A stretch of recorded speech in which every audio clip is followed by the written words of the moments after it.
Good evening. First off, a special thank you to the Imiak family for sponsoring tonight's Shiur. They're sponsoring in honor of the 43rd yard site of Shmuel Yitzchak ben Shimon. His neshama should have an aliyah. Very special thank you to Josh, who's really the new leadership of the Tuesday night Shiur, getting the Shiur recorded and uploaded, and being on top of the beverages and the refreshments. So, shkoyach, thank you very much, Josh.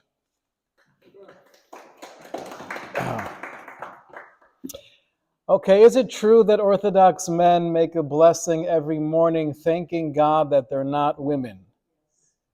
Yes. Have a good evening. That's it. We do. We make the bracha. One of my kids, I forget which one it was, but they were learning the morning brachos in kindergarten, and they came back and they were sharing with us how they say all the brachos. So they said, Baruch atah Hashem Elokeinu melech haolam shelo asani goy. Baruch atah Hashem Elokeinu melech haolam shelo asani ovid. Baruch atah Hashem Elokeinu melech haolam shelo asani isha. And the girls say, Baruch atah Hashem Elokeinu melech haolam shelo asani kirtzono. So they said both, the one for the boys and for the girls, right? So some of us are very religious. We say both, Shelo asani isha, thank you Hashem for not making me an isha. And we know that the girls say, women say, Sha'asani kirtzono, thank you Hashem for making me according to His will. Now, the very simple understanding of the flow of these brachos, as many of the commentators on the Siddur point out, is that men and women are thanking Hashem for their mitzvos. Mitzvos are the unique forms of connection that we have in this world, bringing us in touch with the divine. So we say, thank you for not making me a goy. Thank you for not making me a non-Jew, allowing me to be part of the Am HaNivchar, to be part of Klal Yisrael. Thank you for not making me an Evid, referring to an Evid Kanani, a slave that has limited mitzvos. Right? So it has more mitzvos than a non-Jew, but still not the same amount as a regular full-fledged Yid. Then men say, Baruch atah Hashem Elokeinu melech haolam shelo asani isha. Not only am I a Yid, I'm part of Klal Yisrael, and I'm free, you also made me a man, shelo asani isha, you did not make me a woman, meaning that I have the most mitzvos possible.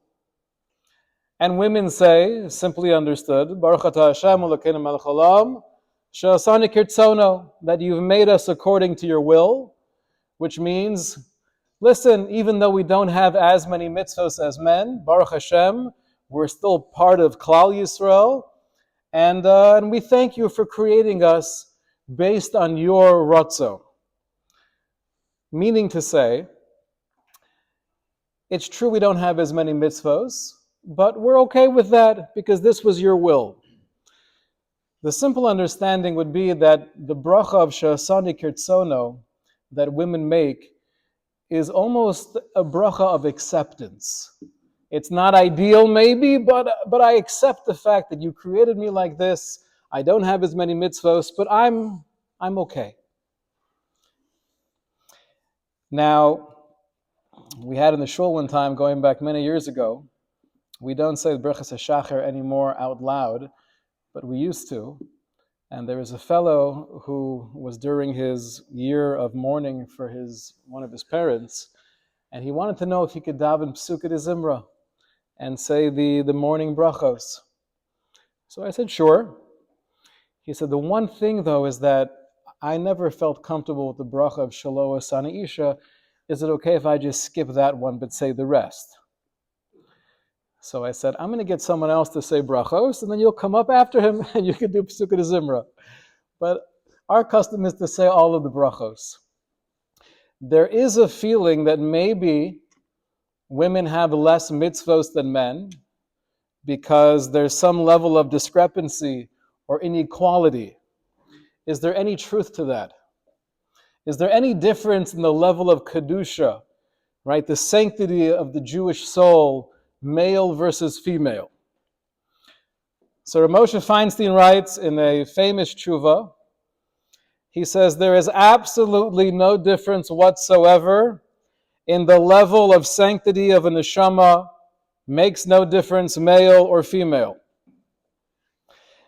All of Klal Yisrael, men and women, are included in the mandate, Vayisim li segula, Mikol ha'amim, you are a precious nation, Vatem tiyu li goy kadosh, you're a holy nation, Kadoshim tiyu. All of these terminologies we have throughout Chumash, speaking about the lofty stature of the Jewish people, it applies equally to men and women. There happens to be a technicality in halacha that women are not obligated in positive time-bound mitzvos. Why is that the case? Says Rav Moshe Feinstein, there's a kula me'eze taimei Hashem yisbarach sherotze lahakil nanashim. Without getting into philosophy, we see from Chazal that women do have an exception, that they don't do positive time-bound mitzvos. What is the reason behind that, says Rav Moshe? Me'eze tam sheyeh, I'm not getting involved. But don't think for a second, chas v'sholom, that it's based on any lower stature of sanctity. Throughout many places in Tanakh and Chazal, we see women are praised even more than men. In the relationship between husband and wife, the obligation of respect towards a spouse is equal in both directions. Wife being mechabed her husband, and the husband being mechabed his wife. So the simple understanding is, men and women have the same level of kedusha. For some reason which we're going to explore together, what might be a glimpse into that philosophy as to why women don't have certain mitzvos. But that's a technicality. It's not based in any way, shape, or form on the lower level of kedusha. Okay. Now, if the bracha of Shirasana Kirtsono that women say is just the bracha of acceptance, listen, this is what you gave me. You didn't give me as many mitzvos as men. I'm okay with that. Whatever your infinite calculations are, just like a Yisrael is okay with a Kohen having more mitzvos, it's okay. The language, though, of Asani Kirtsono doesn't seem to be just a form of accepting, a lower level mitzvah observance. Literally, those words mean that you have made me kertsono according to your will. The phrase kertsono definitely has a connotation when you look at it objectively, and you see other places throughout Tanakh and the Siddur where that type of phrase is used. It always has the connotation of something positive. This is according to the ratzon. This is the will of God. So, for example, we say in Kaddish, this is in Aramaic, Yiskadel v'yiskadei shmei Rabbah, ba'alma divara chirusei. We daven that Hashem's name should be magnified, should be sanctified. Ba'alma divara, in the world that you've created, chirusei. That's the Aramaic for kertsono, according to His will. You've made this incredible, magnificent universe, chirusei, according to your ratzon. Another example we have in the Berchas Kriya Shema and Mariv. We say, B'chachma posech sharim uzvunav mishana itim machalif es ezmanim misadres kochavim mishmaroseihem barakia kertsono. You arrange all of the stars in the sky kertsono, according to His will. So when women said the bracha of Shasani kertsono, the feeling is there's more than just, I accept the fact that I don't have as many mitzvos as a man. There seems to be something very positive there as well, and we're going to explore that. What I'd like to do is take a step back and ask some very basic questions on the difference between men and women in hashkafa and in halacha. One of the most exciting things when a baby boy is born is the planning for the bris And the bris itself, it's a sudas mitzvah. We get together and there's lox and bagels and cream cheese. It's something that's very significant. We're bringing this little boy into the bris, into the covenant with God. The bris shel ava, the commitment of love between Klal Yisrael and HaKadosh Baruch Hu. When do we do that for a little baby girl? So at some point, 6 or 9 or 12 months later, you remember we should probably make a kiddush for her. But obviously it's not the same meaning. Why is there no requirement of a bris for nashim? The Gemara actually says in the Avodah Zarah that halachically speaking, girls are born mohol. It's as if they're born circumcised. They have the same status of a boy that doesn't require circumcision because he was born circumcised. Every girl has that status. Why is that the case? Why is it that boys require going through the bris and girls don't? Now the Sefer HaChinuch, when he speaks about the rationale, something that we could relate to, one of the messages of the bris milah, the Sefer HaChinuch writes,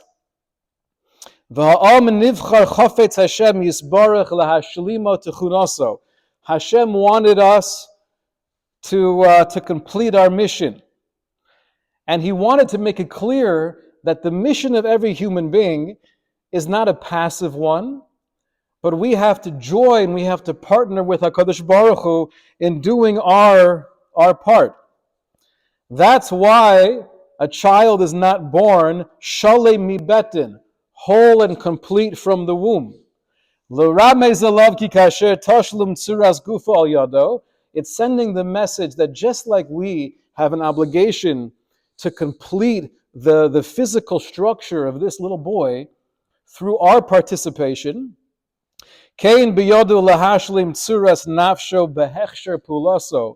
we also think about our overall obligation of bringing ourselves to a further source, a further place of spiritual completion. That sounds like a very lofty idea. Why is that message only needed by boys, but it's not needed for girls? We also find what seems to be a discrepancy in the characteristics of men versus women. On one hand, we have a famous line that's actually not that many places in Shas, that noshim are daitan kala elehen. Literally that means that women have a light das. Das is translated generally as knowledge. So women have a light das. The context, interesting, right? There are a few different places. One is the Gemara in Shabbos that has the famous story of Reb Shimon Bar Yochai, who was hiding together with his son Elazar. And during the beginning of their period, they were hiding in a base medrash. And the wife of Reb Shimon Bar Yochai would bring a little bit of food and water for both her husband and son every day. However, when the gezerah, the decree, was more intense and they were looking in a more proactive way for the Rashbi and his son, he decided to move to a cave, but he told his son, "We're not going to tell your mother that we're moving." Why? Because noshim daitin kala alehen, because women have light das, and dilma mitzari la umegale lon. So maybe the Roman officers will find your mother and they'll force her to reveal where we're hiding because she has light das, and therefore we can't tell her. And they went to the cave without her knowing. So it seems like men have das that's kaved, heavier das, and women have daitan kalos. On the other hand, we have the famous Gemara in Nida that picks up on the term when Chava was created from Adam. The Chumash uses the word v'yivein Hashem Elokim, that Hashem built from the side of Adam, He built Chava. V'yivein melamed shenosan HaKadosh Baruch Hu bina yeseira be'isha yoser mi be'ish. We learn from this word v'yivein that Hashem gave Bina Yisera more understanding to women than to men.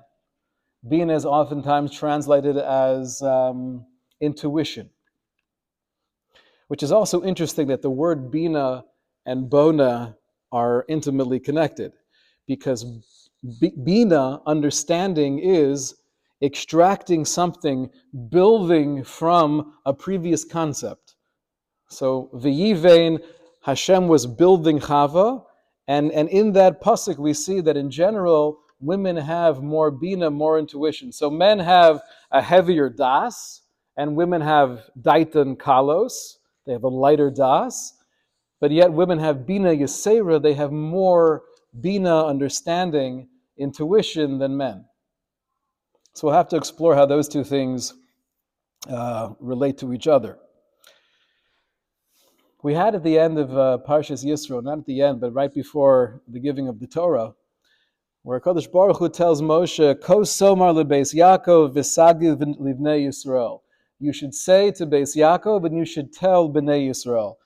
And Rashi explains that the Amira, the language of speaking, which is more of a softer form of communication, Amira lebeis Yaakov, to the women, and then V'sagid Haggadah is speaking in a stronger, more aggressive tone almost. L'bnei Yisrael, you should speak differently to the men. And at face value, it sounds like, men need more of the harsh motivation, and you have to scare them a little bit. And women, they're more gentle, they're softer, so you have to be a little bit more creative. That's what Rashi seems to be saying. But we'll see there's actually a major difference conceptually and fundamentally between men and women in how they receive Torah as well. Okay, so we're trying to explore why is it, at least a glimpse into the reality, why is it that women don't have a part of the mitzvos that men do, namely the positive time-bound mitzvos? Why are they lacking those mitzvos? Why don't they have the mitzvah of Talmud Torah, of learning Torah, which men have and cherish? Why is it there's no need for a bris for little girls, but a bris by a boy is such a big deal? And what is this idea that women have lighter das, but more bina? So there's a Gemara that's often quoted. This is a Gemara in Brachos and Daf Yud Zayin, bottom of page 2. Gedola havtacha shevticha HaKadosh Baruch Hu lenashim yoser min ha'anashim. That there is a greater promise Hashem gave to women regarding their reward, more so than men. Shenemar, and it quotes a pasuk in Yeshaya, Noshim sha'ananos komna. Noshim sha'ananos literally means women who are peaceful, who are tranquil. Komna, let them stand up, let them arise. Shemana koli, and listen to my voice. Benos botchos hazena imrasi. Confident women, listen to my instructions. That's a pasuk in Yeshaya. Somehow, by the fact that the prophet is describing women as nashim sha'ananos, as calm or tranquil, that's an indication that they have more of a haftacha, they have more of a promise of reward than men do. The Gemara goes on to ask the question, okay, maybe that's true, but we know that learning Torah is the greatest mitzvah in the world, and they don't have that mitzvah. So how do they connect to the mitzvah of learning if they don't have that responsibility themselves? So the Gemara answers, no, ba'acharai baneu lebei kenishta, when a mother takes her child to cheder, or basnuya gavrayu bei rabbanin, or she allows or encourages her husband to go learn in the Beis Medrash, v'natrin legavrayhu ad da'asumi bei rabbanin, and then they wait for their husbands until they come home. That partnership in the learning, either of children or their husbands, that connects them to Torah. What's interesting, though, is that there are many, many situations where women might not have that connection.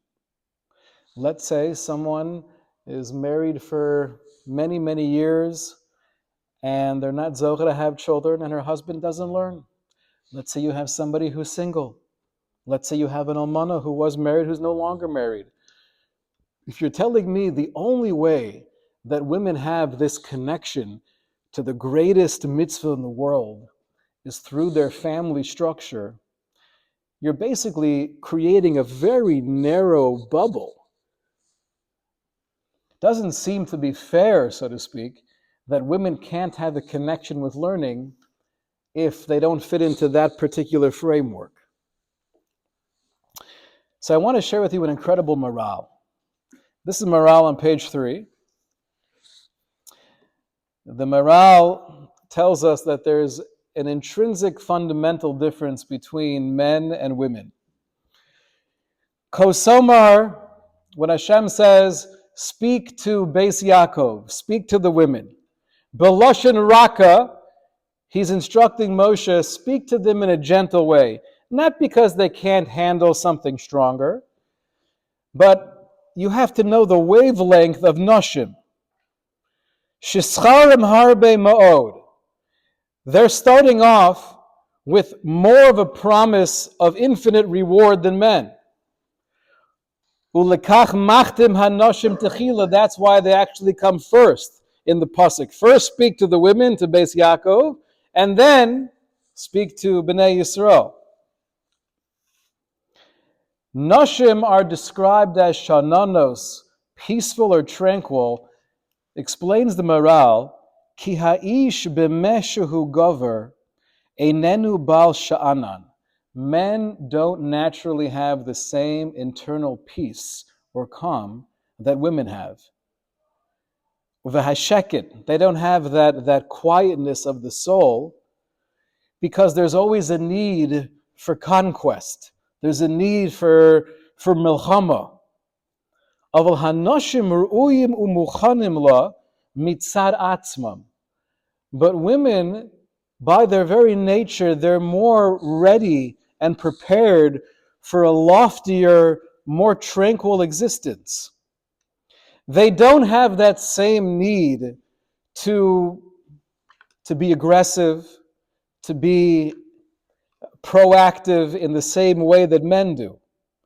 Lefikach gedola haftacha she'efticha HaKadosh Baruch Hu. That's why women have a greater natural reward than men do, because their intrinsic state, their neshama, is closer to olam haba. They are closer to spiritual beings than men. Men require, writes the Maral, the conquest and the milchama of this world. That's part of the hashlama, that's the completion of men. Now that might come in many different forms depending on personality, but there's a need for some level of struggle. Now obviously every human being has nisyonos, and every human being, men and women, have their struggles, but it's a different bechina, it's a different realm. Concludes the Maral, Anoshim tzrichim mitzad zeh shiyu amelim v'torchim b'Torah. Why do men need to toil and to exert energy in the learning of Torah? Because that's the very nature of the neshama of a man. There's a need for some level of warfare. The ideal place for that is in the world of Torah. V'zehu gufo v'tagi livnei Yisrael. When Hashem said, speak to, right, in a more gentle Lashon Raka, Amira to Beis Yaakov, not because they can't handle something stronger or something more forceful, it's because they're on a different level. They're closer to the menucha, to that peacefulness of Olam Haba. For the men, they need more of that milchama talk, because that's their way of engaging in ruchnius and growing. Somebody asked the Chazon Ish, why is it that women seem to have just as much, if not more, yiras shamayim and passion for their Yiddishkeit just as much, if not more, than men do, even though they're not engaged in learning. You could have men who are devoting their lives to Limud HaTorah, but for some reason, women are just naturally there. And said the Chazon Ish, he said, men need a melus b'Torah. Men require that exertion in Torah because that's what's needed to transform and uplift their neshama. Women are brought into this world on a different level. They don't need that kind of work. When the Gemara says that women were given Bina Yisera, they have more intuition, understanding, it doesn't just mean they're able to use deductive logic in a better or more effective way than men. Maybe it doesn't mean that at all. But Bina Yisera, said the Chazon Ish, is that there's a deeper level, there's a clearer vision of Yiras Shamayim. They're living in the presence of a Kadosh Baruch Hu without the need of that kind of fighting in Torah. If you ever taught a class of high school boys, I recommend, if you're looking for something fun to do, teach a class of high school boys. Very difficult to keep them engaged. The interest level varies. If they're conscious, that itself is an accomplishment. If you teach a class of high school girls, naturally they're sitting there, always have exceptions in both directions, but they're sitting there taking notes. I remember, because I used to teach halacha in the high school, the boys never took notes. You'd have to remind them and tell them, and then if this might be on the test, then maybe they would write something down. And one time I gave a shiur at the local girls' high school. They weren't tested on it, nothing they had to know, and almost every single one had their notebook out, taking copious notes. Boys and girls are different. Why is it, right, interesting halacha, that when a man makes a bracha, when a man says any davar shebekadusha, there's a requirement to have your head covered. Does that requirement apply to women as well? Is there any need to cover your head when saying a bracha? And the answer is no. The answer is no. This question was asked to Reb Chaim Kanievsky. Is there any maila, is there any bonus having women cover their head? He said no. Because the Gemara says the reason why men cover their head is to bring a more vivid sense of Yiras Shamayim, to be living with that awareness that Hashem is here. Koved Rosh. Women don't need that Yiras Shamayim. They don't need it externally because it comes internally. And therefore, Paskins from Chaim Kanievsky, Ein mazik lehen li Yiras Shamayim. It has no impact. It's not going to negatively impact their Yiras Shamayim if women say a bracha or they daven without their hair covered. Somebody once asked the Sfas Emes. He was a young man when he took over the leadership of his Chasidus, and there were many people who were decades older than him, massive Talmidei Chachamim, and they asked the Sfas Emes, how's it doable? Somebody like yourself, you're an incredible person, you're so young, and you're leading thousands of Hasidim, many of them are double your age.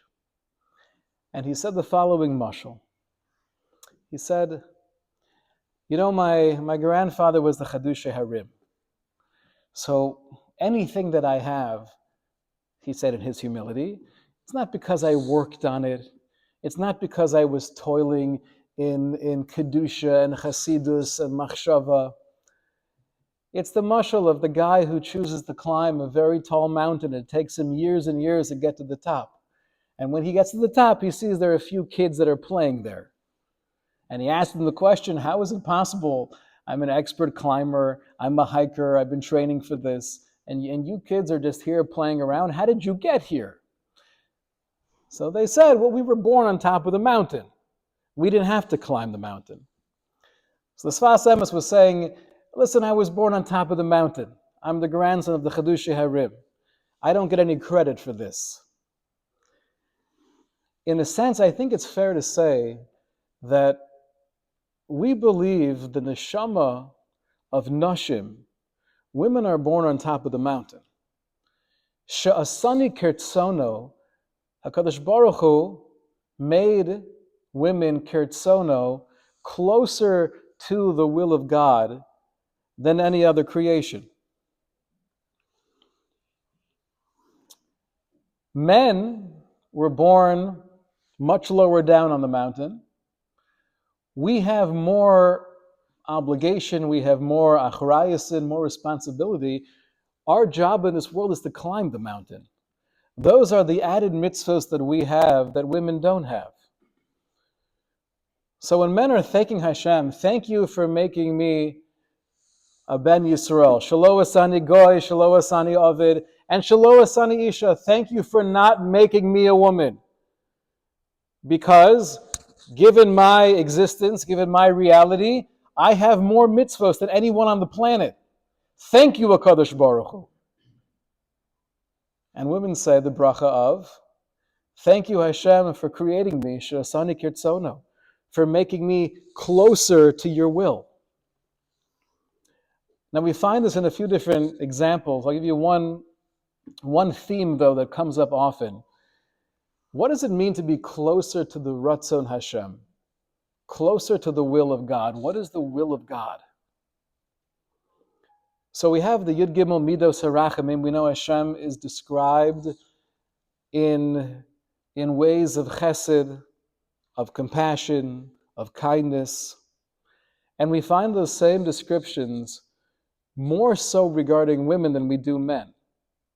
One interesting example is the Gemara in Megillah, where it speaks about Yoshiyahu needing to figure out what was going to happen. There was a potential war, and there was threat of major things going down, which ended up not ending well. And he went to Huldah. Huldah was one of the great prophets. The Gemara has the question, why did he go to Huldah if Yirmiyah was around? Yirmiyah was one of the greatest prophets ever to live. Likely his nevuah, his prophecy, was on a higher level. Why did he go to Huldah? So the Gemara says, Mipnei shahanashim rachmanios hein. Yoshiyahu decided to go to Huldah over Yirmiyahu because nashim rachmanios hein, because women are more compassionate. That's a strange thing to say. Just because women might be more compassionate, how is that going to impact the prophecy? If the prophecy is, that the Egyptians are coming and war is going to happen, so then no matter how compassionate Huldah is, she'll give you the same response that Yirmiyahu will give you. So the Marsha says, of course she would give the same response. He didn't think he would get a different prophecy from Huldah than Yirmiyah. However, because Nashim Rachmaniyos Hein, he knew that if the prophecy was Lara, there was something negative coming, Tevakesh Aleihem Rachamim.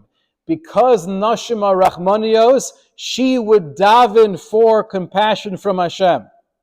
She would daven with a greater strength. And the Ben Yoyada says a very similar idea. Yimsuru atzman levatal hagezera.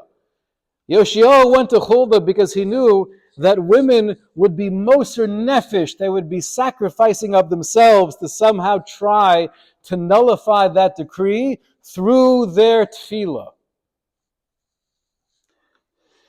So when women say Shasani Kirtsono, the idea of being created more b'shalva, on a level that's closer to ruchnius, you're closer to pristine spirituality. You don't need that fighting of climbing the mountain. You're closer to the Ratzon Hashem because intuitively you have that Bina Yisera, you have that presence of Hashem in your life. And I'm emulating the ways of Hashem naturally more so than men. There's a rachmanis, there's a chesed that we find in nashim tzedkanios, in righteous women, that's on a higher plane than righteous men. What does it mean that nashim have daitos kalos hein? They have light das, and men have heavy das, but yet they have bina yisera. Nashim dait and kalos das, and this is explained in a beautiful essay by the Eish Das, one of the contemporary Gedolim in Eretz Yisrael, Rav Moshe Yechiel Halevi Epstein.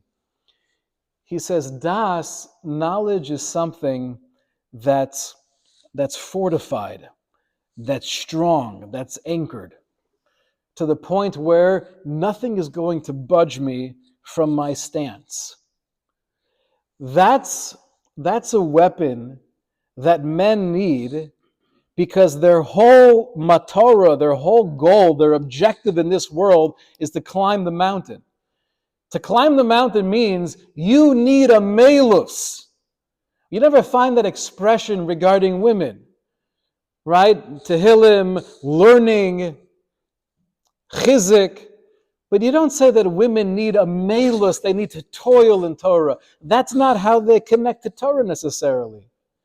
But men need that, because that's their entire matorah sachayim. That's their objective. They need that to climb the mountain. They need das. Das in the sense of, this is where I am, this is where I'm standing. I'm not willing to budge. You have to push me out of place. If you walk into a base medrash and you hear men learning together, this is exactly what you're exposed to. It's not a library. They're sitting and they're debating and sometimes yelling at each other. But that's milchamta shel Torah. That's the war of Torah. That's the amelus, that's the toil, that's the exertion that the neshama of a man needs. Man says, Shelo asani isha, Baruch Hashem, I have all of these added mitzvos, and I cherish my goal. Bina Yisera explains with Moshe Yechiel Levi Epstein, Bina is the intuition. It doesn't require that same stance, that same aggression. It's just there. That's what intuition is. It's present. It's part of a consciousness. Why is it that men have the bris and little girls don't need any kind of bris? Well, it works out beautifully. The Sefer HaChinuch is telling us the whole need for the bris is sharing this message that you have to do something major in your life to complete yourself, because you're not born shalem mibetin. You're not complete from the womb. That statement is not entirely true when it comes to a little baby girl. Right? No human being is complete from the womb. We all have to do our avodas Hashem. But Shasani Kertsono, this little baby girl, is created a little bit closer to godliness than the baby boy. There's no need for that symbolism of having to be mashlim yourself. You're a lot closer to that completion naturally.